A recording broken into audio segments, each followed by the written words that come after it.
My name is Ali Sheikh and I'm CEO of Lead Pakistan. I'm also Regional Director for Asia for CDKN, Climate and Development Knowledge Network. So, Mr. Toki, we've been hearing a lot about loss and damage in these negotiations here in the West. So, can you tell us what loss and damage really is? In very short terms, it's limits to adaptation.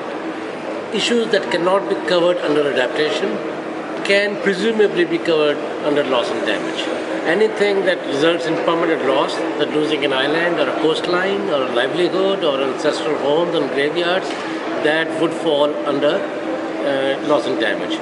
In other words, to give you a little bit more complex answer, things that are a result of extreme events as well as a result of slow onset, that is loss and damage. So what has been the role of the UNFCCC in loss and damage, and what countries here are doing to address loss and damage? UNFCCC asked for a work plan a couple of COPs ago, and the countries have now presented a work plan. It is being debated, it's contested, and the process is to first agree on a definition.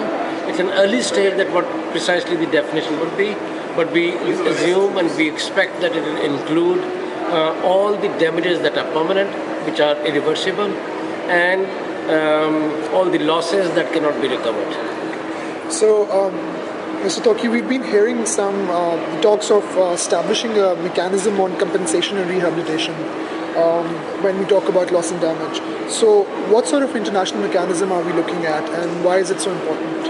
It's a difficult question and premature to answer because the mechanism is under discussion and there is no consensus as yet. Question is, would existing architecture of climate finance sufficient or adequate to address loss and damage issues? Would claims under loss and damage compete with adaptation related funding or finances available? These are some of the issues that still need to be resolved, and these are under discussion. So are there any examples of current international mechanism in place, or are we just looking at brainstorming ideas? There are several examples of existing mechanisms to extend finance, even though none of them is presumably an ideal one for loss and damage.